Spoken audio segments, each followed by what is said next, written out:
Podemos assentar, amados, em nome de Jesus.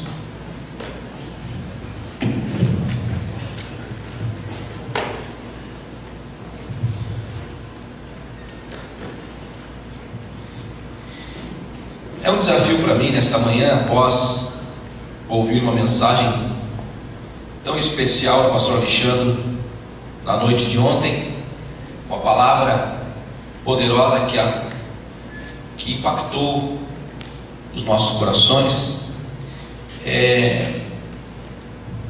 Um desafio, e principalmente pelo fato do tema proposto, até porque se eu fosse falar de discipulado baseado nos conceitos que até algum tempo nós tínhamos, com alguns paradigmas que ainda nós tínhamos, talvez fosse um pouco mais fácil. Mas falar de discipulado dentro dessa nova perspectiva, dessa nova visão, é um desafio para todos nós. É um desafio porque nós viemos de uma bagagem cultural, de um entendimento acerca de discipulado, que não é tão fácil para nós, digamos assim, nos libertar. E eu quero convidar você a passar hoje por um processo de libertação, amém? Quem quer ser liberto hoje? Irmãos, por incrível que pareça, eu tenho pregado ali na igreja onde, pela misericórdia de Deus, sou pastor, que a maior libertação do homem não é apenas a questão do exorcismo, de se libertar de demônios. Eu que venho dessa corrente, antes de conhecer Jesus, nessa área do atabaque, dessas coisas todas aí, a maior libertação do homem é a libertação da ignorância. Porque quando nós somos ignorantes acerca de leis espirituais, quando nós ignoramos, ou seja, nós desconhecemos tais leis, nós ficamos alienados, presos e um alvo fácil de Satanás. E por isso muitas pessoas estão aprisionadas em conceitos e até falando com relação à possessão demoníaca, porque ainda não entendeu a obra da cruz. E aí mesmo que você olhe pela pessoa, expulse aquele espírito, a pessoa recebe aquele impacto, mas daqui a 2, 3 dias ela acaba novamente caindo no mesmo erro, ela acaba novamente aquela mesma situação, porque ela não se libertou ainda não houve uma libertação da ignorância. Bom, mas eu, falando com o pastor Jenny por telefone, eu pensei o que falar sobre o tema, quando tantos colegas como o pastor Marcelo, o pastor Valdemar vão estar depois ministrando, o pastor Alexandre, pessoas que já estão numa caminhada há bastante tempo a mais do que eu, particularmente dentro desta visão, desta dinâmica. O que falar para não ficar redundante, não ficar chovendo no molhado? E aí eu pensei, me ocorreu falar a respeito desse tema: seguidor ou discípulo, qual será a sua decisão? Porque tenho entendido que é uma decisão a ser tomada. Então, antes de qualquer coisa, quantos 30 minutos eu tenho? Porque, eu acho que eu tenho 30 minutos, Vou tentar então, pois é, eu vou tentar, Bota o primeiro clique aí, amado. Mais um clique. Alguém lê para nós, em voz alta, o texto, dá para ler daí? Depois subiu ao monte e chamou aos que ele mesmo quis, e vieram para junto dele. Então designou 12 para estarem com ele, e para os enviar a pregar e exercer a autoridade de expelir demônios. Marcos 3, 13 e 15. Você tem Bíblia? Abra Marcos 3, 13 e 15. E já abra também Lucas capítulo 14, o texto áureo dos últimos dias, que eu acompanhei 2 ministrações do Jenny pelo YouTube, Opa! Tu já tem um seguidor pelo menos, Talvez tu ainda não tenha um discípulo, mas já posso dizer que já tem um seguidor, E o Jenny ministrou esses dias aqui no Tadel o preço do discipulado, volume 1, e depois o preço do discipulado, volume 2. E quando você olha esse tema, você percebe que o preço do discipulado, esse é um tema muito sugestivo, e você vai encontrar inúmeras mensagens com esse mesmo tema. E o interessante que, mesmo sendo o mesmo tema, cada um caminha por um viés, caminha por um lado. Esse texto que nós lemos de Marcos 3, 13 e 15 nos mostra, para mim, Dentre eles, um dos que me mostra algumas características interessantes a respeito do chamamento de Jesus, porque ele, depois de uma noite inteira orando, buscando ao Pai, buscando uma direção para escolher os 12 dentre aquele grupo de 72, 70 e poucos que estavam ali, que estavam mais de perto, tirou aqueles 72 do meio de uma multidão, e daqueles 72 tirou os 12. Então ele chamou os que ele quis, né? Depois que ele subiu ao monte e ele desceu do monte, ele chamou os que ele quis, aqueles que ele escolheu, aqueles que ele entendeu que seria realmente as pessoas indicadas. Nós olhamos ele subindo ao monte, mas ele sobe ao monte de antemão, passa a noite orando, e depois ele desce do monte e ele começa a chamar os 12. E o primeiro chamamento deles era justamente para estarem mais perto dele, estarem juntos, não apenas com a multidão que apenas o seguia. Próximo clique, querido, que eu quero pular logo para a introdução. Eu fiz questão de pegar, eu não gosto muito, mas eu peguei propositadamente na Nova Tradução da Linguagem de hoje, que diz assim. Você pode abrir Lucas capítulo 14, versículos 26 e 27 apenas. Quem quiser me acompanhar não pode ser meu seguidor se não me amar mais do que ama seu pai, sua mãe, sua esposa, seus filhos, seus irmãos, suas irmãs e até si mesmo. Não pode ser um seguidor meu quem não estiver pronto para morrer como eu vou morrer e me acompanhar. Lucas 14, 26 e 27. Eu quero fazer uma heresia santa aqui. Eu vou pregar um sermão em 3 pontos, como diz um pastor conhecido aí, de Renekiewicz.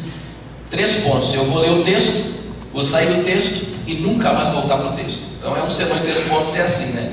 Você só lê o texto, né? Depois você sai dele e não volta para ele. É o que eu vou fazer aqui. Então por isso não se assusta.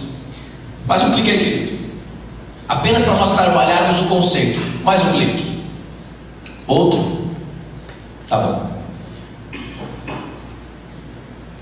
Eu fiz questão de trazer isso aqui para nós pensarmos um pouco a respeito disso. Discípulo no grego, mathetes, aprendiz, pupilo, aluno, discípulo.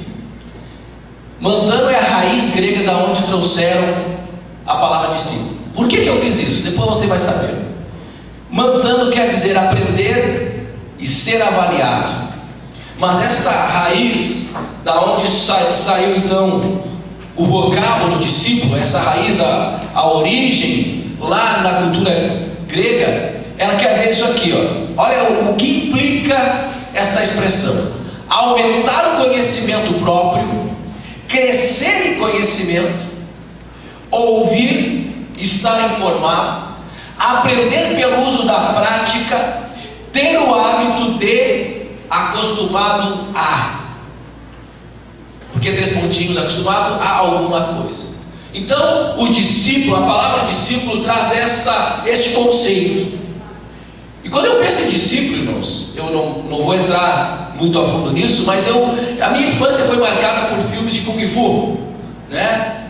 O mestre, aquelas coisas todas, eu gostava muito disso, de pancadaria, né? E eu cresci vendo filmes de artes marciais, era aquela coisa. Eu vi aqueles caras no cinema chinês, os caras saíam voando pelas árvores, e o cara com guarda-sol, né, uma sombrinha, ele girava aquele negócio e aquilo ali virava um helicóptero, e ele saía voando. Meu Deus, esses caras do Oriente aí, os caras são demais, os caras escalam paredes, os caras são ninja mesmo.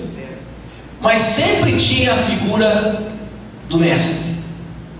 Nós temos a ideia, no nosso contexto ocidental, mas no contexto do Oriente, por isso eu quis trazer estes conceitos, essa interpretação. No padrão oriental, e nós não podemos esquecer que é daí que vem a nossa raiz, nós temos ainda um pensamento muito focado na questão ocidental, mas Jesus era oriental. Jesus, ele era da região da Palestina, e no conceito deles, o mestre e o discípulo tem esta conotação, assim como nós víamos, ou eu via, talvez você não via, eu não era tão santo quanto você, e nós víamos aqueles filmes e o camarada o mestre chegava para ele que nem aquele famoso filme do Karate Kid. O piá chega lá para aprender, o cara quer aprender a dar laço, a bater, porque ele só levava laço, né? Só apanhava. Aí o Japinha lá chega para lá, como é que é o nome do velho mesmo?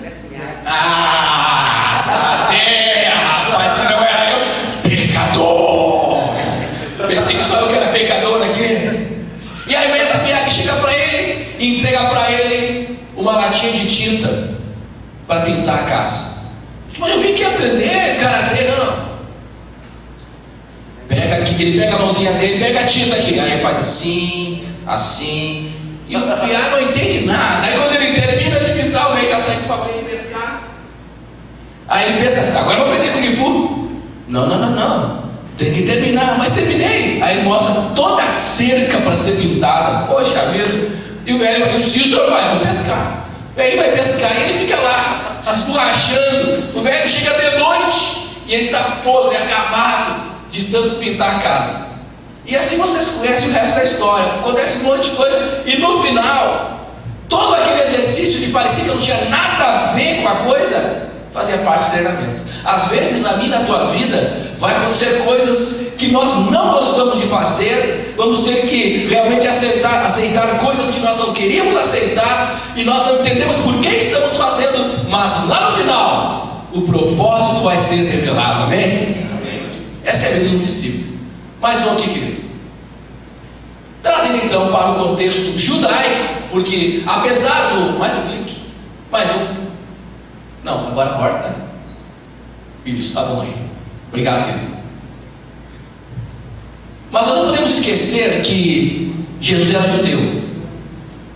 Então, a palavra judaica, a palavra hebraica, melhor dizendo, para discípulo é essa: talmid, e talmidim no plural, estudante ou discípulo, que vem da raiz lamática, que quer dizer aprender, ensinar, exercitar-se em. E aí vem, parece redundante, mas é o mesmo conceito dos gregos: aprender, ensinar, ser ensinado, ser treinado. E aí aquela famosa história que a maioria já sabe, o conceito do talmidim no contexto dos judeus.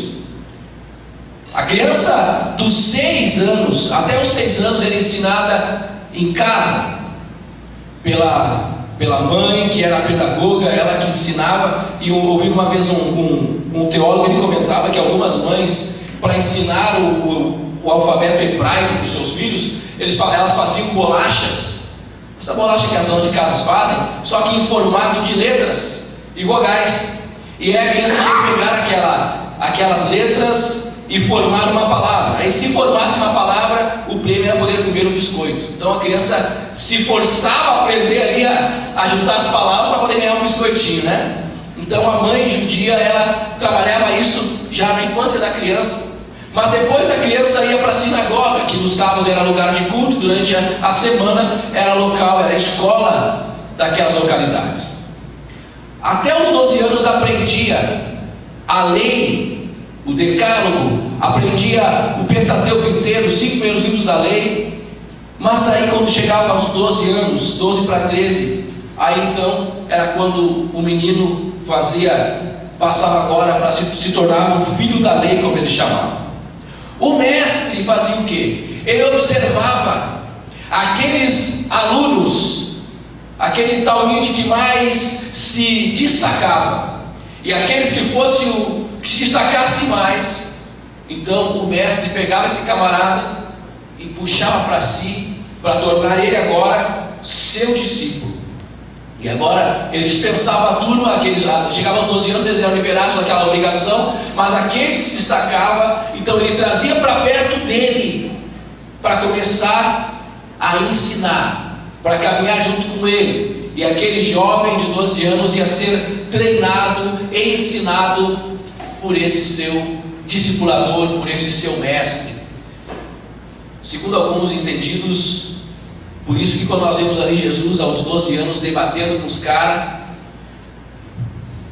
debatendo a lei com os doutores da lei no templo, justamente já com seus 12 anos, quando ele se tornou filho da lei. E dizem alguns, e aqui não é fala minha, eu estou usando uma apropriação indébita aqui, mas com direitos autorais liberados, Mas segundo consta, muitos dos mestres da lei olhavam e pensavam: esse cara aí, ô meu, tu quer discipular ele? Eu não. E tu, fulano? Deixa ele embora. O cara sabe mais que nós. Como é que eu vou trazer ele para perto de mim? Como eu vou discipular esse menino prodígio? Ele estava lá debatendo com mestres da lei. Quando a sua mãe estava à cata dele, você conhece bem esse fato, essa história, esse acontecimento. Então a mãe de Jesus encontra ele lá na casa do pai. Mãe, fica fria, mãe, só tinha que tratar os negócios do pai aqui. Não, vamos lá, filho. Desculpa meu filho aí. Ele é assim, né? Eu imagino a mãe de Jesus puxando Jesus. Vamos Jesus, que coisa, rapaz. Quem está debatendo com os homens? Ninguém teve coragem de trazer Jesus para perto de si para discipular. Próximo clique aí, querido. Só para nós termos esse conceito. Mais um. Todo discípulo é um seguidor, mas nem todo seguidor é um discípulo. Próximo clique. Por quê? Alguns porquês. O seguidor espera pães e peixes. O discípulo é um pescador. Já começa por aí. Havia aquela multidão de pessoas que seguiam Jesus por causa dos pães e dos peixes. E quando Jesus começa a apertar o parafuso, aí começa a dormir assim. Duro esse discurso, Jesus.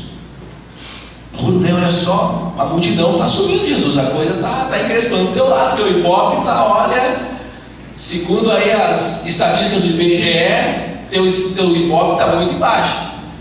Jesus olha para aqueles camaradas. Tá, e aí? Tá ruim? Tá duro? Que ele também, a porta da rua serventia da casa, trazendo para o nosso contexto hoje. Aí Pedrão, que não era bobo nem nada, né? Pedrão, que não matou o pai a soco. Ô Jesus, que isso, que isso? Só tu tem as palavras de vida eterna.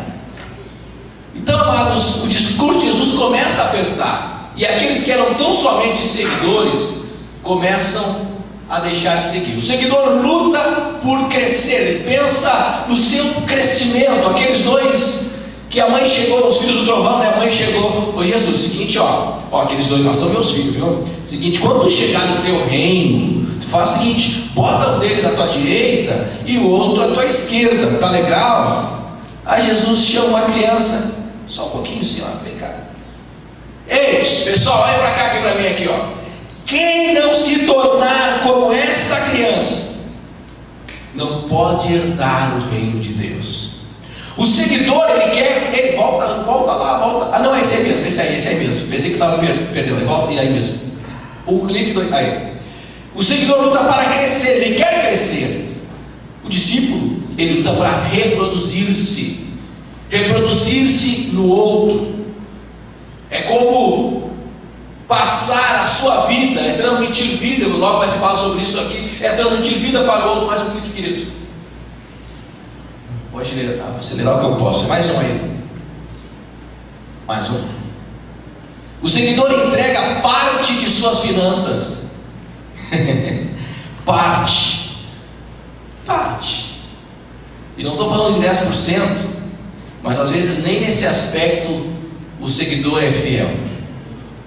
E às vezes quando ele entrega essa parte da sua vida, que a gente trata o dinheiro, irmãos, não é a temática aqui, mas a gente trata o dinheiro muito como algo secular, algo profano.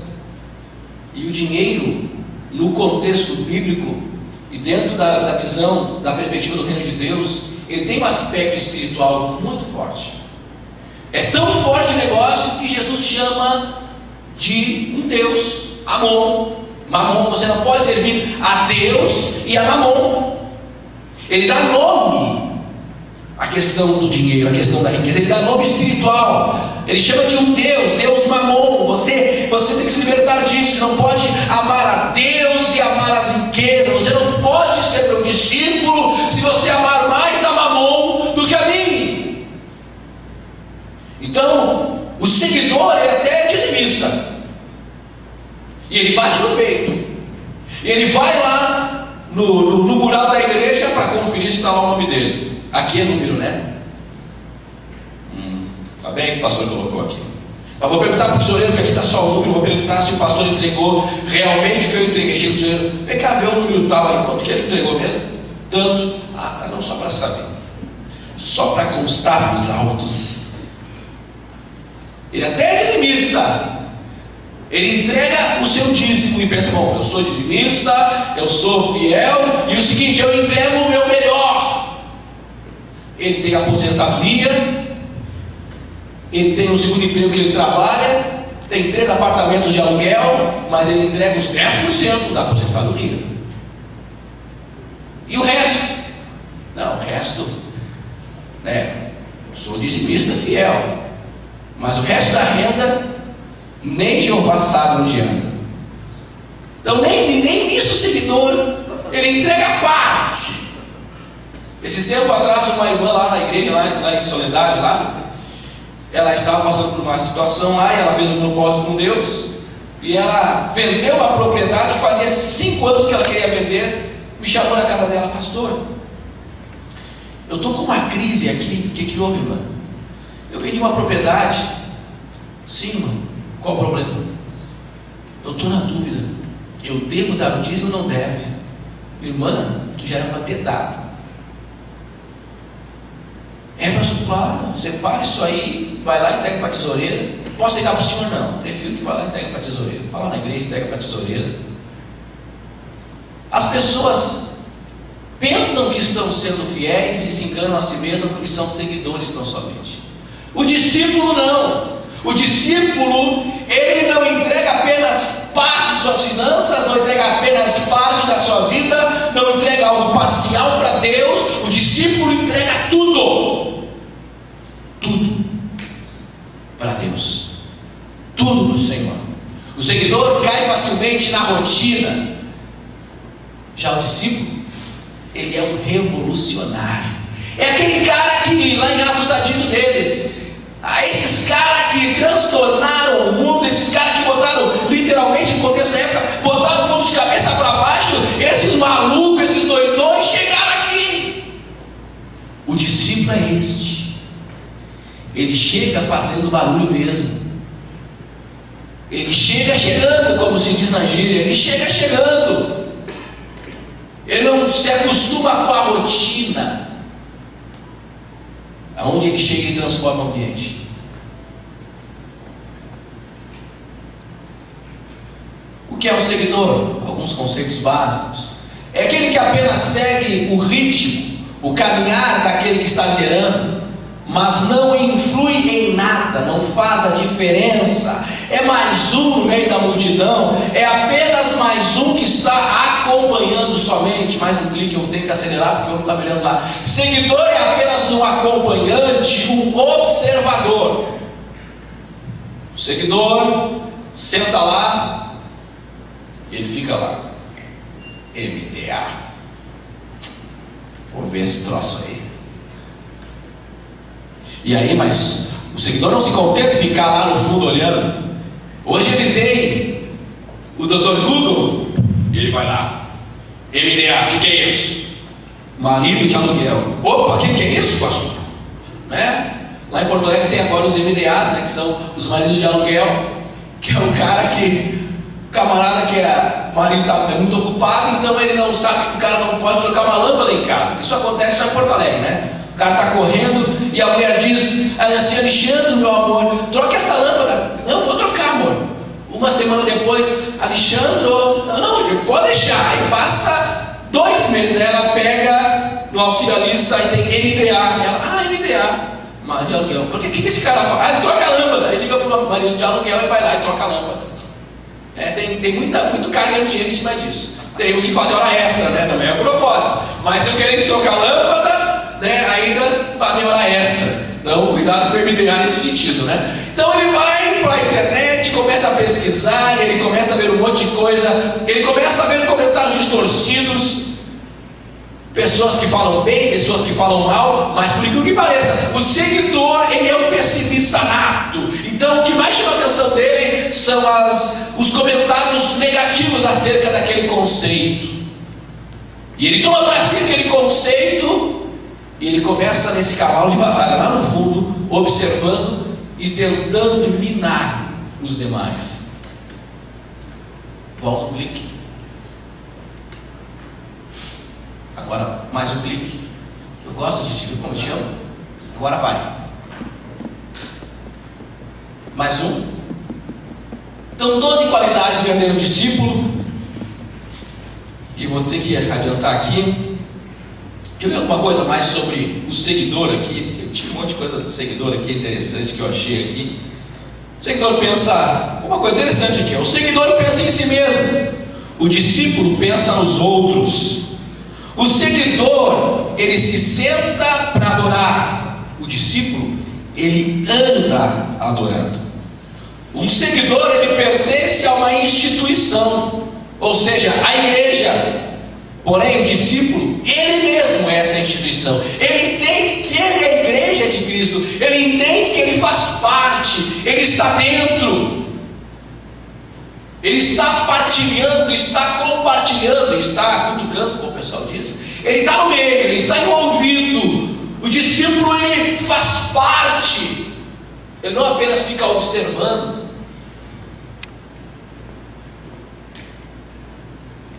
O seguidor vale por aquilo que ele soma. O discípulo vale porque ele multiplica. Seguidores, semelhantes ao que nós vemos na Bíblia, eles esperam milagres.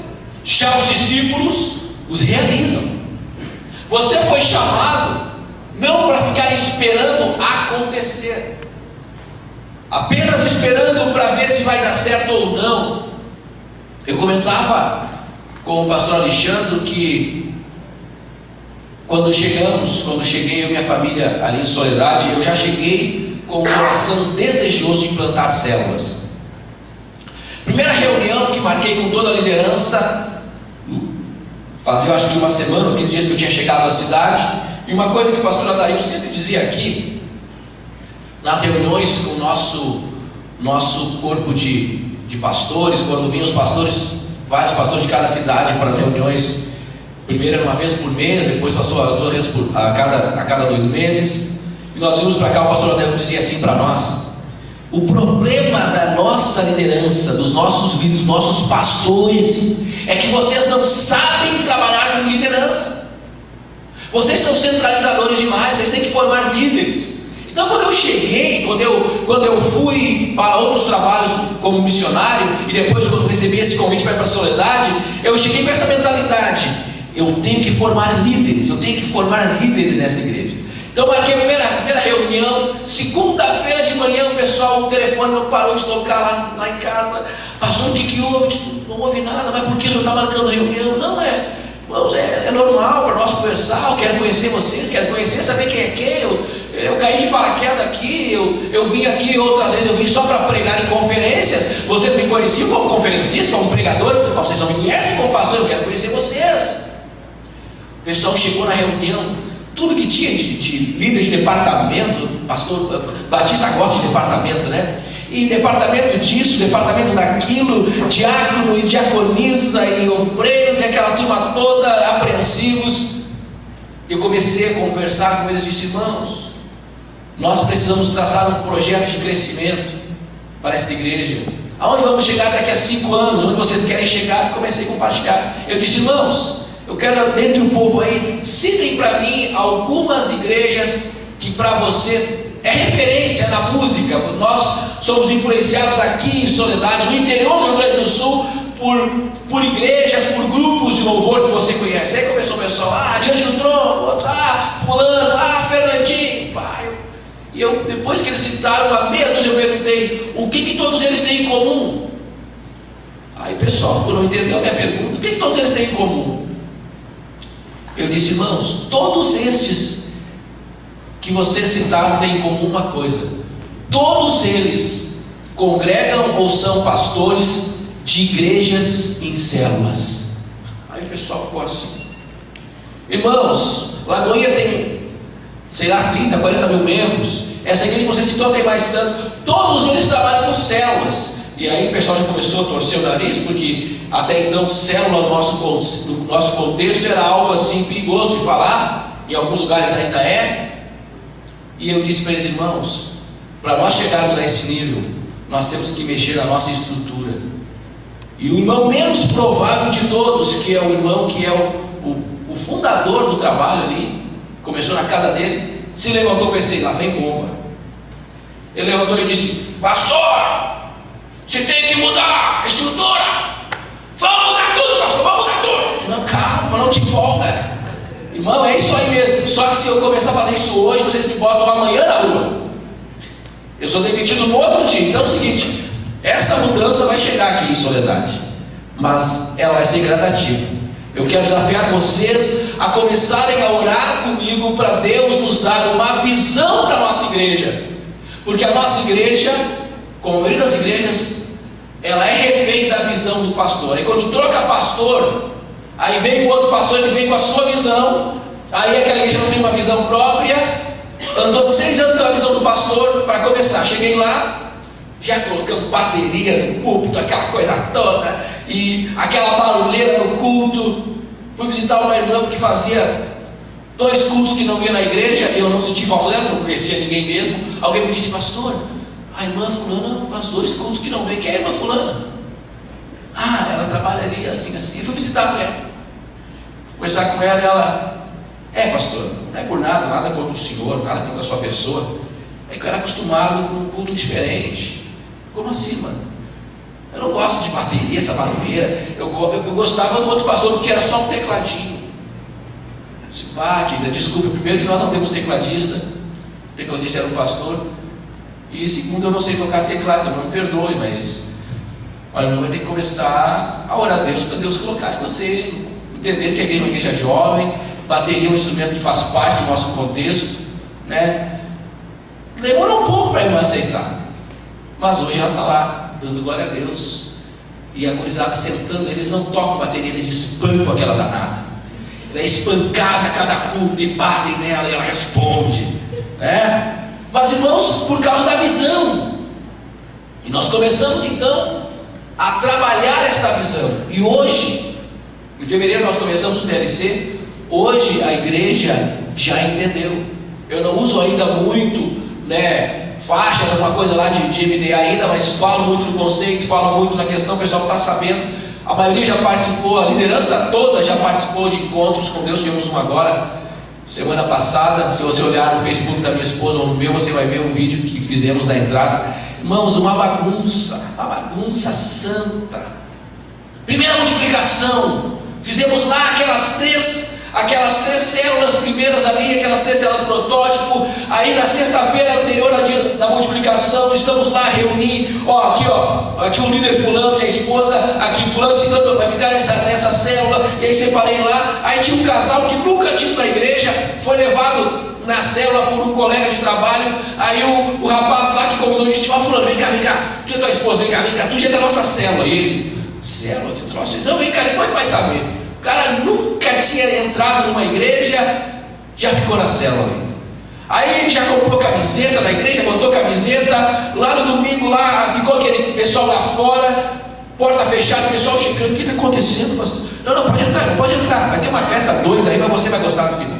Colocamos lá no altar um tecido lá, 500 balões, enchemos lá, o pessoal veio, e eu lá de camiseta pregando, irmãos, de camiseta e calça jeans no púlpito batista. E aí eu comecei: célula tal. Aí entrava com o banner, o pessoal muito empolgado, pulando, e o pessoal vendo: o que é isso? O que vai cair na igreja? 9, um atrás do outro. Encheu ali. Só nas células que nós não tínhamos nem formado ainda, já tinha 90 pessoas ali no altar. Puxamos o balão, foi aquele estouro, aqueles 500 balões, foi em 5 minutos. O metralhador, o pessoal, e batendo palma, cada um. Os jovens, como são mais dinâmicos, criaram lá um grito de guerra lá, e faziam umas batidas lá, e uns negócios lá. Célula Vives, vivendo intensamente para o Senhor, e criaram um grito de guerra. Incendiou o negócio lá. Um camarada que nunca tinha ido na igreja, ele já foi na quinta, aí depois foi no domingo, para contar a história, foi para o encontro e é candidato a batismo. Isso faz um mês. Já é candidato a batismo. Veio no encontro e disse: eu quero batizar. A esposa dele, que não entendeu nada, disse: mas olha, ele vai, eu vou.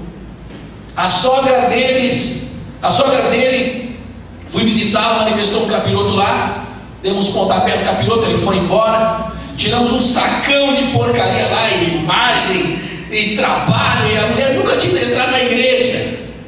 Aí ela foi no retorno do encontro com Deus, porque o genro convidou, que ela gosta muito dele, e lá, depois dos testemunhos, 25 pessoas contando testemunho, eu falei 10 minutinhos lá e fiz apelo para aceitar Jesus. A mulher veio na frente, aceitou Jesus, estava firme.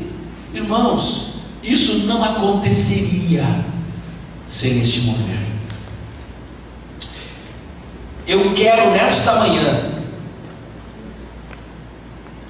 não apenas falar sobre isso, já quero logo estar concluindo, mas o meu desejo é que o teu coração, os amados aqui, os líderes, os irmãos aqui de Santa Cruz, pessoas que me viram quando eu ainda tinha cabelos pretos, pessoas que me viram, eu sou aquele mesmo bagunceiro, aquele molecão, a irmã Yara falou ontem, eu sou esse moleque mesmo. Eu chego lá, eu beijo as velhinhas, beijo os cachorros, eu sou o mesmo que eu era aqui, não mudei nada. Uma irmã foi nos visitar a nossa igreja lá numa convenção estadual, chegou lá, viu o nosso templo lá, aí chegou, cumprimentei ela do mesmo jeitão, ela olhou para mim assim, mentiram para mim, pastor. O que foi, irmã?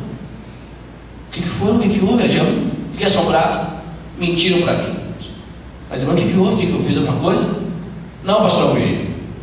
Me disseram que quando tu veio para essa igreja aqui, quando tu assumiu essa igreja, tu tinha mudado, que tu estava todo de nariz empinado. O que houve, irmão? Tu continua o mesmo, guri, por isso eu te amo, me abraçou. Meu Deus, estava apavorado. Mas amados, ontem o pastor falando e Deus tocou muito forte no meu coração. Temos lá os líderes da célula já pegaram já essa mania de abraçar e beijar. E estava lá o irmão lá, que era o irmão Rodrigo Ceruti, que é bem... Até alguém pensava que ele era militar, não é militar, coisa nenhuma. Pastor, lá na minha célula, pastor, o senhor tem que ver, pastor. É lenço para todo mundo, aqueles barbados, aqueles baita homem, aqueles negão feio, pastor, me beijando, me chorando. Pastor, é célula de lágrimas lá. E aí eu botei para dirigir o culto quinta-feira. Eu disse, irmãos, ó, o pastor Almeida já falou aí, vamos bater na pia do abraço aí. Sai do seu lugar aí, ó, canta um hino para se abraçar, irmão. E abraça teu irmão aí. Eu vi aquela muvuca na igreja, o pessoal se abraçando. E aí eu subi lá para dar uma olhada assim, para ver o que aconteceu lá no negócio lá, quinta-feira, culto da vitória. E aqueles marmanjão se abraçando, se beijando, pessoas chorando por causa de um abraço. Primeira vez que eu abracei alguém naquela igreja e beijei o rosto do irmão, o irmão chegou em casa em crise, irmão Cláudio. Você vai conhecer o irmão Cláudio. Ele ia vir comigo, não pôde vir. Minha esposa está em casa porque a minha sogra fez uma cirurgia e a minha esposa está cuidando da mãe dela e ela então não pôde vir. Ela queria estar aqui. As irmãs muitas já me cobraram a ausência da minha esposa, mas é por isso. O irmão Cláudio, fazia 15 dias que eu estava pastoreando lá e ele estava na porta, porque primeiro ano eu não mudei nada. Quero ir no departamento tal, fulano, deixa ele. Não quer mudar, não posso mudar, não sei quem é. Deixa, esse primeiro ano vai ser tudo como está. Não mexe em diretoria, não mexe em nada. Até conhecer quem é quem. Cheguei na igreja, estava lá o irmão Cláudio, abracei um pai do cara, robusto, abracei ele, puxei, beijo o rosto do cara. O cara, tá, mas até então tudo bem. Passados uns dias fui almoçar na casa dele. Cheguei na casa dele, a esposa dele chegou assim para mim, estava lavando louça, comentou, pegou o pano de prato, colocou assim, tipo aquelas mães que vão dar surra no filho, né? Bota o pano de prato assim, no ombro, olhou para mim bem sério, uma lei boa, grandona, olhou assim para mim, pastor Alberi, o que o senhor fez com meu marido na quinta-feira? Eu disse, meu Deus, o negão já fez na entrada, né? Já fiz besteira, recém cheguei. Eu disse, irmão, o que houve, irmão? O que o senhor fez com meu esposo? E fazia assim para mim. Não fiz nada, irmão, o que houve? E ele no canto assim, louco para rir. Disse, o que eu fiz, meu Cláudio? O que houve? Fiquei desconcertado, a minha esposa olhou para mim e já pensou, o que tu fez, Alberi? Eu li os olhos da minha esposa. Aquela gringuinha olhou para mim e eu li a mente dela. O que eu fiz? Jesus, já estou indo embora. Aí a irmã abriu o sorriso e disse: pastor, o meu esposo chegou em casa, não pude ir no culto quinta-feira. Ele chegou em casa em crise, pastor. Chegou assim para mim: mulher, tu não sabe o que o pastor William fez. Tu não sabe o que ele fez. Tu não sabe o que ele fez. E ela: o que tu fez, homem? E ela fazendo a cena ali. E o que ele fez? O que o pastor fez? Meu Deus, o que ele fez, imagina? Ele me deu um beijo. E aí ela começou a rir. Aí eu fui entender o porquê. Até hoje nunca beijou o pai dele. E nunca foi beijado no rosto. Eu conheço pessoas, e muitos de nós homens, que fomos ensinados pelos nossos pais: homem não beija homem. Esse negócio é de mulherzinha. Coisa boiolesca, rapaz. O que é isso? Sai daí, né? Tem que beijar as menininhas. E aí já incute na cabeça do menino já a malícia, a maldade. Então já é algo cultural. Mas, amados, o seguidor é como qualquer outro. O seguidor velho, então, misericórdia, o seguidor velho, ele é problema para a igreja. Já o discípulo idoso é problema para o reino das trevas. Aleluia. O seguidor sonha com uma igreja ideal.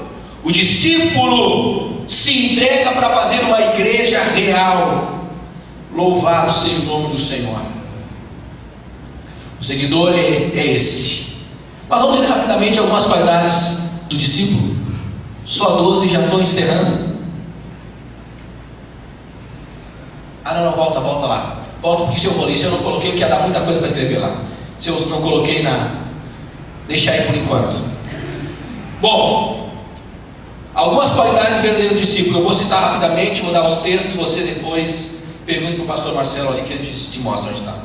Ama a Deus sobre todas as demais coisas. Está lá em Lucas, no texto que nós lemos, 14, 25 a 27, né? O discípulo, ele ama a Deus acima de tudo. Aí já foi mencionado aqui alguns tatéis sobre o preço do discipulado. Segunda característica, segunda qualidade, é que o discípulo, ele renuncia às próprias vontades e desejos para fazer a vontade de Deus. Eu trabalhei muito tempo no ramo comercial, e foi assim que eu cheguei aqui em Santa Cruz, vendendo consórcio. E um dia eu estou aqui, cheguei nessa cidade, Sodoite, cheguei aqui, desci do ônibus da rodoviária. Vou vender um monte de consórcio nessa cidade. E comecei a minha trajetória. Pastinha, terninho, né, executivo, era o nome da empresa, e fui entrando em vários lugares, vendendo consórcio, aquela coisa toda. E aí, na época, entrei numa salinha que tinha aqui na loja. Estava o alemão sentado com uma cara séria. Estava lá o seu Jamie. Era Compograph, né? Compograph. Aí começamos a conversar. A igreja aqui estava em construção. E aí nos lembramos que já nos conhecíamos. Eu já conheci o pastor Léo, já tinha vindo num culto aqui. E aí começamos a conversar. E aí surgiu o convite do Jamie para vir trabalhar com ele na empresa que ele estava começando na área de informática. E assim começou a nossa caminhada. Acabamos chegando aqui. Era para ganhar dinheiro como vendedor. No final, o que Deus queria era me pescar pelo bolso. Então ficamos um bom tempo aqui. Já éramos evangelistas da nossa igreja ali em Porto Alegre, Alvorada. Viemos para cá trabalhar aqui. Mas quando nós chegamos aqui, eu me lembro que antes mesmo de pensar em um dia sair da minha cidade e morar para cá, eu me lembro que eu chegava do trabalho como vendedor, caminhava o dia inteiro a pé naquele solaço, chegava em casa moído, culto, quinta-feira, me atirava na cama, e a minha esposa dizia: amor, os meninos já estão prontos, vamos para o culto. Eu disse: pá, vai tu e os meninos aí. Pá, eu estou podre, a minha vontade é tomar um banho e dormir. Alguém já teve essas vontades aqui de ficar em casa no dia de culto? Ou só eu que sou pecador assim? Teve uma quinta-feira dessa que eu cheguei na igreja, que nem o pastor Alexandre falou, eu cheguei na igreja, irmãos, eu estou aqui hoje pela graça de Deus, irmãos. Irmão, a minha vontade hoje, irmãos, a igreja ali, o pessoal me ouvindo, e eu dizendo, irmãos, irmãos, hoje o dia foi de canos, foi cruel, na correria, irmãos. Irmãos, a minha vontade hoje, o pastor falando, irmãos, olha, era ficar em casa, irmãos, porque eu estou muito cansado. Tem alguém que está cansado aqui também, que nem eu, mas imagina, né? Pois é, irmãos, mas eu só estou aqui porque eu amo Jesus, porque o discípulo faz isso. O discípulo contraria a sua vontade, e muitas vezes nós fazíamos isso. Eu sou de uma safra, e alguns que estão aqui também, que nós tínhamos cultos segunda, terça, quarta, quinta, sexta, sábado, domingo escola dominical, domingo à tarde evangelismo, e domingo à noite estava lá dando glória a Deus. Era de segunda a segunda. A minha mãe disse para mim, meu filho, pega a tua cama e se muda para a igreja. A nossa vida era essa. Amados, será que nós ainda somos discípulos, ou nós nos convertemos um dia e fomos discípulos e nos convertemos agora a meros seguidores? Nós só vamos quando estamos com vontade. Eu lembro de um pregador, não podia ser diferente, Bleano, teve na nossa igreja lá em Alvorada, e aí o Bleano pregando, né? E o pessoal aqui, né? Ele pregando, irmão, dá glória a Deus, irmão, aleluia, dá glória a Deus. E o irmão do meu lado, mas esse palhaço está pensando, mandar glória a Deus, você quer? O cara que já não era muito de dar glória a Deus e aleluia, o cara se fechou mais ainda. O cara está pensando, mandando dar glória a Deus, eu dou glória a Deus, se eu tiver vontade. Você também é assim, querido? Dá glória a Deus aí então, Garvê. Dá glória a Deus aí, gente, o que é isso? Só dá quando dá vontade também? Eu tenho que estar mandando toda hora, né? Tem que estar mandando. E eu digo, irmãos, que frescura é essa, gente? Você não deu glória a Deus aí, por quê? Está esperando o quê? Está esperando mandar? Aí pessoal, né? Glória a Deus. Pois é, gente, o que é isso? Vou ensinar vocês como é que é. Só eu te faço assim de vez em quando. Ó, quando levantar essa mão, você fala glória a Deus. Quando levantar outra, é aleluia. Aí eu vou pro meio da igreja e começo devagarinho. Daqui a pouco eu começo, e nem doido, começo gritando lá, glória a Deus, aleluia, aleluia, glória a Deus, é uma bagunça santa. Irmãos, tem que estar mandando o povo da glória a Deus, irmãos. Esse é o seguidor. Só faz alguma coisa para o reino quando ele tem vontade. Então o discípulo renuncia às próprias vontades. O discípulo é humilde. Por que eu falei aquele conceito lá na frente? Pode deixar, não precisa mexer. Quando eu falei lá que eu peguei do grego, o talmidim, peguei ali um pouco do hebraico, só para quê? Para você entender o seguinte, que o discípulo, ele é um eterno aprendiz. Ele é alguém que está sendo treinado. E para ser treinado, para ser discípulo, tem que ter um espírito ensinável. O discípulo tem que estar disposto a aprender. Pastor Marcelo, que idade tem o Éder? Tu que conhece mais de perto. 33 anos. Quanto tempo ele tem de ministério? 10, 8 anos. 8 anos de ministério. O meu discipulador é um jovem pastor de 33 anos, tem 7 anos a menos do que eu, apesar da minha cara de 50, vocês sabem que é só cara. É verdade. Tu tá rindo para você, for, rapaz. 40 anos, velho. Tu acha que é pouca coisa?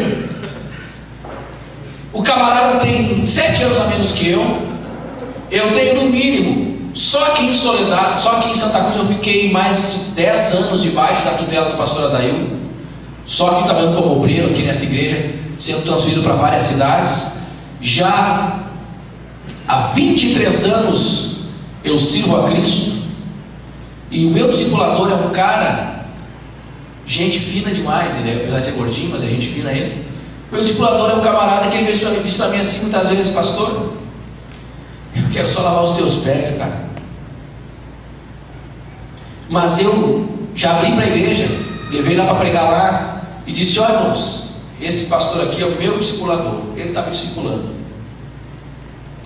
Irmãos, se você não está disposto a ter um espírito ensinável. Mas eu sou o pastor Alberi, rapaz. Fui missionário da convenção da CIB, em Caxias, plantador de igreja. Eu fiz curso na CEPAL. Eu fui pastor em tal lugar.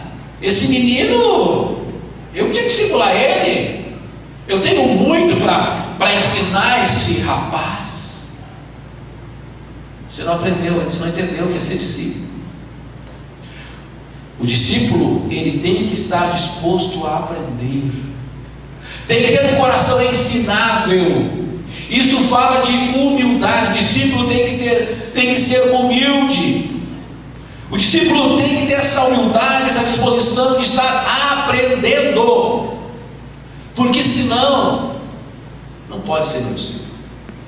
E outra coisa, apesar de eu ouvir o pastor Enoque comentando, o pastor Enoque é um pastor enorme assim, da igreja de Londrina, Batista da Glória, e o pastor Enoque esteve pregando lá em Passo Fundo. Eu fui e levamos 9 carros de soledade para participar da administração dele lá, e ele estava ministrando e comentando a respeito do discipulado. Ele é discípulo direto do pastor Odilon. Ele tem mais tempo, ele está há 30 e poucos anos na mesma igreja Batista da Glória lá em Londrina. 30 anos, um pastor que tem 29 igrejas, 29 pastores sob seus cuidados. Ele se submete a um outro pastor, um colega que o discipula. Tem que estar disposto a ser discipulado. Por isso que é muito bom cantar aquele hino que fala: Senhor, quebra o meu orgulho, eu quero descer. É bom de cantar, né? Mas de viver, meu camarada, esse troço é ruim, hein? Senhor, quebra o meu orgulho, eu quero descer e mergulhar. Que nada, rapaz, é só cantoria. Na hora de descer, nós não descemos. Na hora de nos humilhar, nós não nos humilhamos. O discípulo está disposto a aprender, tem um coração ensinável. Por isso o termo discípulo, alguém que está aprendendo, é um estudante, está sendo treinado. O discípulo é perseverante. 4ª característica, ele persevera. 5ª característica, pratica a palavra de Cristo. 6ª característica, ele é produtivo, ele produz frutos. Já estou encerrando por aqui. 7ª característica, ele ama a todos como Jesus amou. Ele obedece a Cristo. 9ª característica de um discípulo de fato, ele obedece ao líder da igreja. Está lá em Hebreus capítulo 3, versículo 17. O discípulo está disposto a ouvir e acatar a sua liderança, como o do senhor Miyagi que eu falei. É nesse sentido. O cara não sabe por quê. O pastor é brincadeira, me botou, eu já sou obreiro, né? O pastor me botou para limpar o banheiro porque a faxineira não veio. Brincadeira esse pastor, tia. Ô pastor, me botar a limpar banheiro? Olha só, eu todo bonitinho, até tomei banho. O discípulo, ele obedece o líder, porque ao obedecer, ele também está demonstrando a humildade. Depois de muitos anos pastoreando igrejas, a única igreja que eu nunca varri é que eu estou hoje, porque a igreja paga uma pessoa para limpar. Mas até então, todas as igrejas que eu pastoreei como obreiro, enviado de Santa Cruz, ou enviado pela convenção, era eu e minha esposa que limpava. Um dia eu estou em Torres lá, varrendo lá, limpando, ajeitando. Passado alguns dias, fiz uma reunião com a liderança. Um irmão muito positivo levantou a mão: pastor, eu quero fazer uma sugestão aqui. O que houve? Olha, irmãos, eu quero dar uma sugestão aqui para os irmãos, para nós fazermos uma escala entre nós de limpeza na igreja. Aí eu disse: por que, irmão? Tá bom assim? Vocês não têm que ter. Não, pastor, eu estou com vergonha de mim. O que houve, irmão? Pastor, eu fui aqui nessa loja de material de construção aqui na frente para comprar uns negócios. Ele era construtor, pedreiro.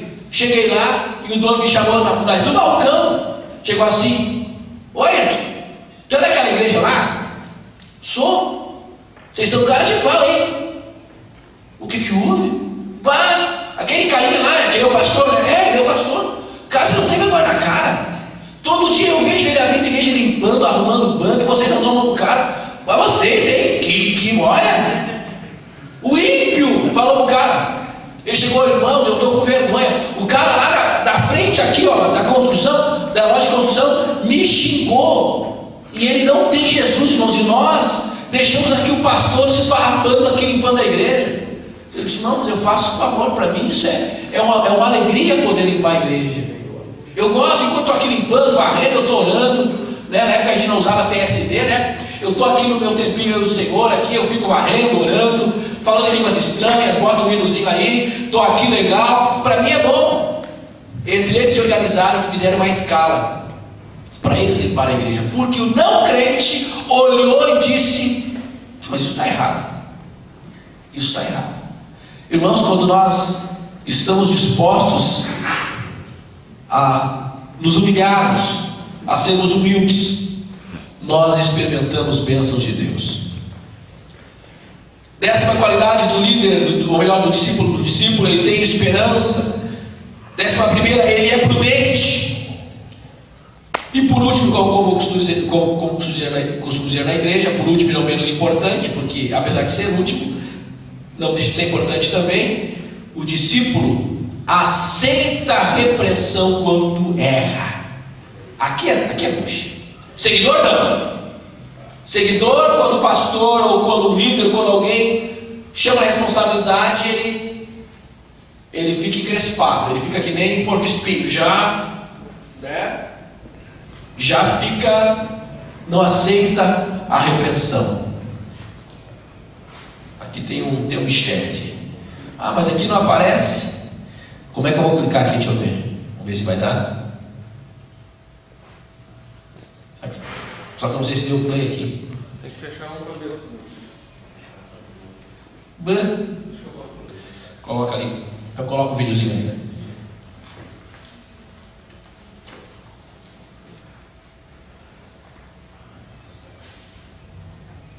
Tá aberto lá? Aqui tá. Só dá um clique. Você não puxa o microfone, né? Tá. Jesus disse: ide e faça discípulos. E se ide, parecesse menos com isto e mais com isso.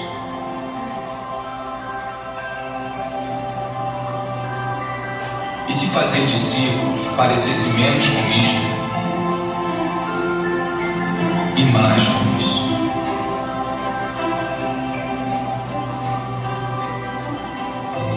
E se fazer menos eventos, encontros, prédios e grandes produções significasse menos estresse, despesas, dívidas, reuniões e angariações de fundo, nós seríamos mais livres para experimentar o seu amor, amá-lo,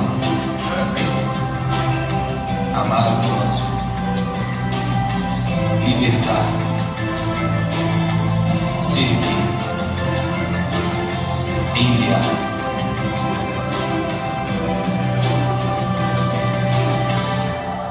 E se ao invés de fazer concertos, bazares, palestras, boletins e erguer prédios, nós fizéssemos mais discípulos para amar, cuidar e ensinar as pessoas,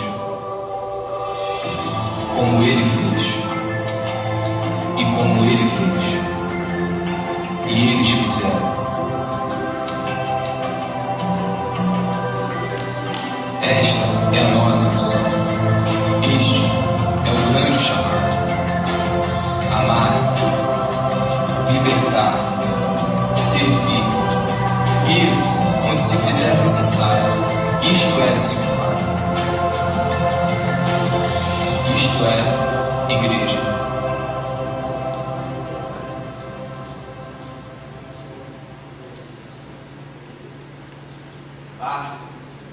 Deixa aí. Eu fico imaginando Jesus voltando e dizendo: eu mandei vocês fazerem discípulos e não membros. Que desafio para nós. Pode fechar aí, puxar o último slide ali para encerrar.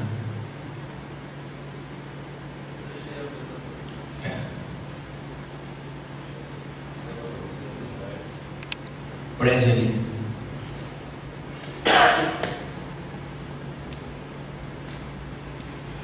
Não, deixa, não precisa.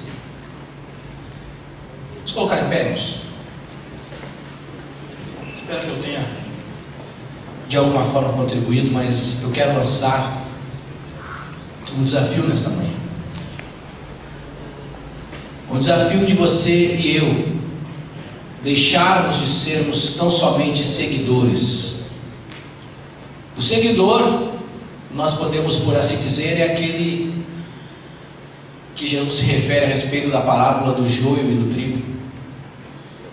O seguidor, ele é até bem parecidinho com o discípulo. Isso, mais um clique. Então qual será a sua decisão? Vai continuar sendo apenas um seguidor ou se tornará um verdadeiro discípulo? A decisão é sua. Eu quero ser um discípulo de Jesus. Eu quero me tornar um discípulo. Há 23 anos eu tenho procurado ser discípulo, mas confesso que muitas vezes eu fui seguidor. Algumas vezes fui discípulo, outras vezes fui seguidor, outras vezes discípulo. Mas eu não desejo me tornar de fato um discípulo.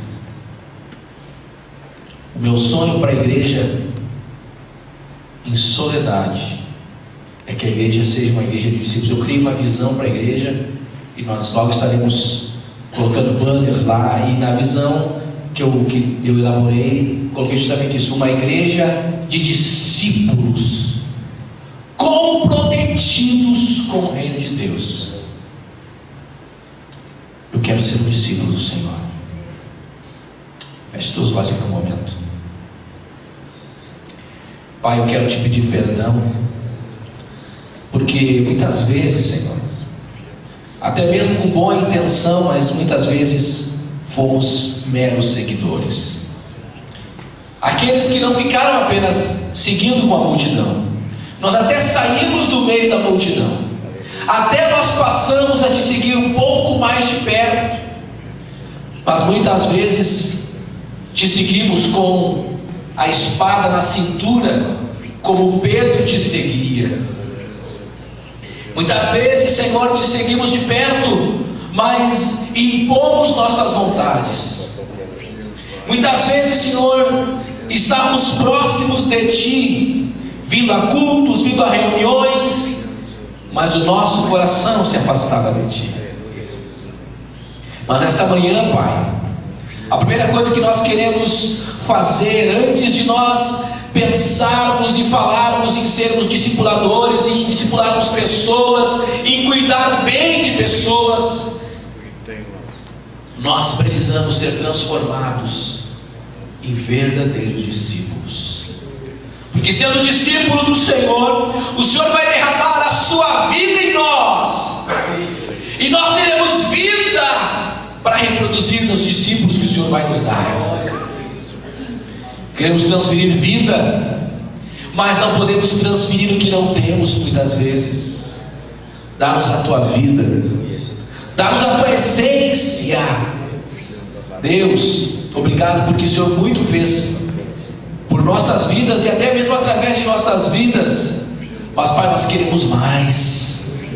Queremos ser levados a águas mais profundas, a experiências mais poderosas. Queremos, meu Deus, que verdadeiramente, como dizia o teu servo ontem à noite, queremos, Senhor, que emane de nós a tua presença. Queremos emanar Deus, queremos manifestar Deus. Aonde nós chegarmos, Deus chegue conosco. Onde nós entrarmos, Deus entre conosco. O que formos fazer, que o Senhor faça conosco. Usa-nos, ó Deus. Liberta-nos de nós mesmos. Liberta-nos de nossos conceitos humanos. E leva-nos a experimentar o teu melhor. Porque a tua vontade, como nós bem sabemos, é boa, perfeita e agradável. Muito obrigado, Jesus, por esses amados irmãos que hoje estão aqui. E esses irmãos, Pai, eles revolucionarão essa cidade de Santa Cruz. Assim como eu quero crer que nós estaremos revolucionando a cidade de Soledade, Santa Maria, ó Deus, Rio Pardo, ó Deus, aqui em Veracruz, ó Deus, ali em Sobradinho, aonde o Senhor nos levar, nós venhamos ser discípulos que realmente transformam o ambiente à sua volta, em nome de Jesus. Amém.